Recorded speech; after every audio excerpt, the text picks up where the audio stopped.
Y avait-il une grosse différence entre les opérations à mener en Irak ou en Afghanistan? Oui, sûrement, nous en parlons tout le temps entre nous.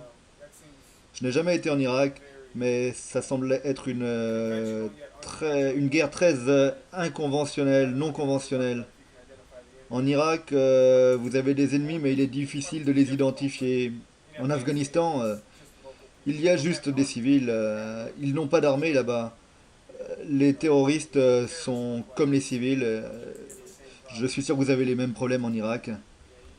Oui, on avait les mêmes problèmes, c'était très difficile de savoir qui étaient les civils et qui étaient les ennemis.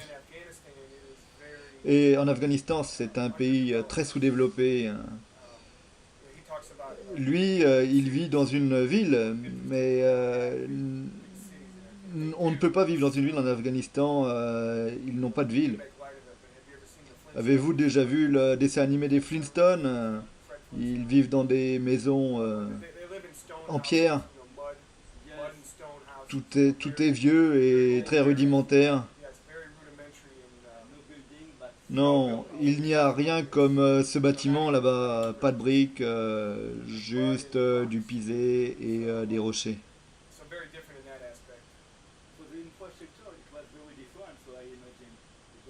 Pour les infrastructures, ça devait aussi être très difficile là-bas, ne serait-ce que pour trouver de l'eau et de l'alimentation. On n'avait pas vraiment un problème avec ça. C'était un problème pour les populations civiles de ces zones. Et une de nos missions était de leur apporter de la nourriture.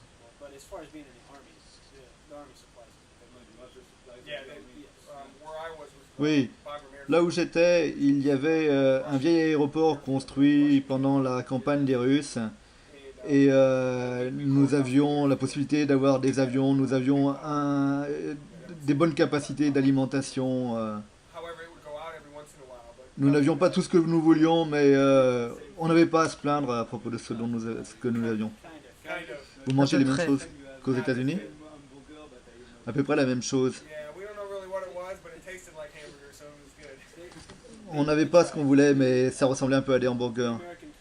Les Américains ont fait venir des travailleurs du Pakistan, du Koweït ou comme ça, et ils cuisinaient pour nous, ils nous aidaient, ils faisaient un bon travail. Je pense que beaucoup de notre alimentation venait du Koweït ou de l'Arabie Saoudite. Et la plupart du temps, quand j'entraînais l'armée irakienne, je mangeais de la nourriture irakienne. Étiez-vous souvent en contact avec la population? Et comment était ce contact? C'était tendu parce qu'on voulait parler et avancer et on pensait travailler avec les maires, les gouverneurs. Et eux, ils appelaient les Tchèques ou les chefs des tribus qu'ils avaient en charge. Et ils voulaient qu'on fasse des choses qu'ils étaient capables de faire. Et c'était la même chose pour nous. On voulait leur demander des choses qu'ils ne pouvaient pas faire. C'était tendu, mais on essayait de coopérer pour accomplir notre mission.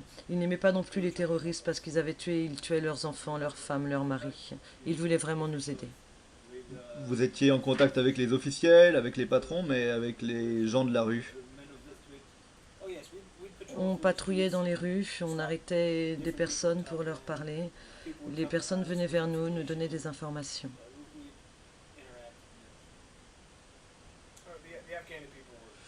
Les Afghans étaient très très très sympas, très très supporters. Ils semblaient être contents que l'on soit avec eux. C'était très dangereux pour les personnes de nous parler, parce que si quelqu'un les voyait, ne serait-ce que nous dire bonjour, ils pouvaient penser qu'ils nous donnaient des informations. C'était dangereux pour eux.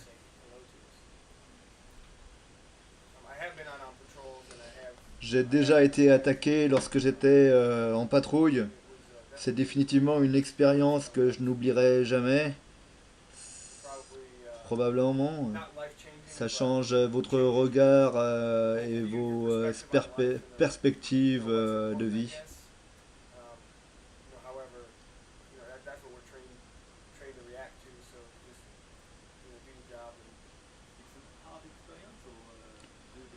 C'était une bonne ou une mauvaise expérience? C'était une expérience difficile. Mais on a eu l'opportunité d'en apprendre plus à propos de nous-mêmes. Je ne dirais pas que c'était une mauvaise expérience. C'est quelque chose qu'on voudrait certainement pas faire encore, mais c'était intéressant.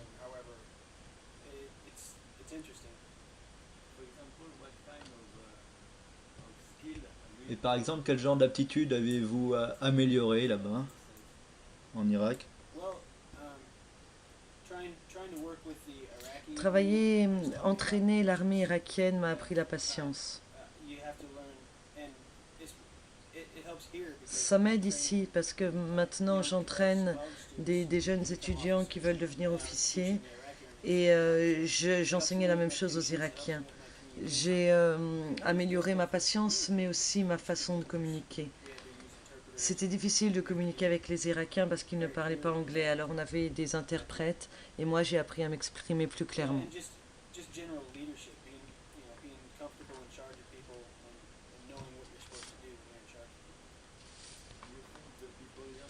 Et pensez-vous qu'ici, maintenant, les gens vous témoignent plus de respect parce qu'ils savent que vous êtes allé là-bas en Irak ou en Afghanistan?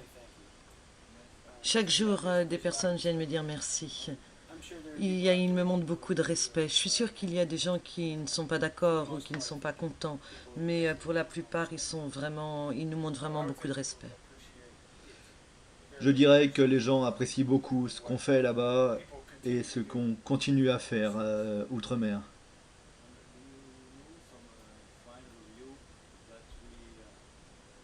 Avez-vous parmi vos amis des gens qui sont morts là-bas? Et avez-vous visité leur famille?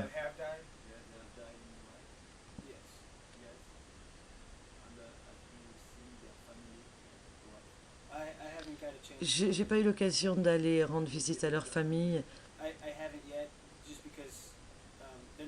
juste parce qu'ils sont pas d'ici, de l'Indiana, mais ils sont de partout dans le pays. Mais j'espère qu'un jour j'irai leur rendre visite. Parce que vous avez des messages ou des photos à leur montrer? Non, non, non, pas nécessairement des messages, juste les voir, leur, leur dire bonjour, vérifier que tout va bien. Je pense qu'ils aimeraient avoir un contact avec un des amis. Moi, je n'ai jamais été dans cette situation. Bien sûr, je connais des gens qui sont morts en Afghanistan, mais ce n'étaient pas des gens très proches de moi. Et il n'est pas forcément nécessaire pour moi d'aller visiter leur famille. Cependant, si quelque chose de la sorte était arrivé à l'un de mes soldats, oui, j'essaierais de marquer une présence et de m'impliquer.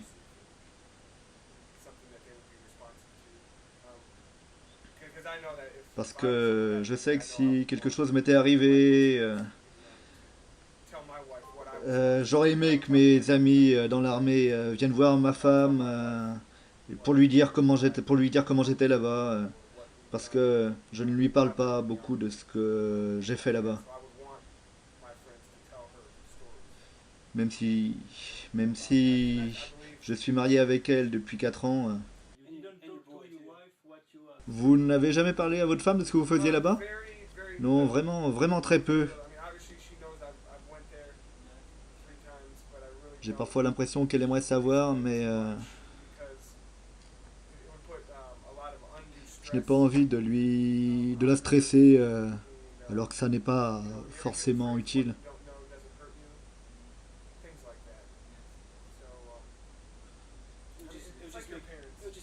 Ça les rendrait juste inquiets. Inquiets, on n'a pas besoin de les effrayer.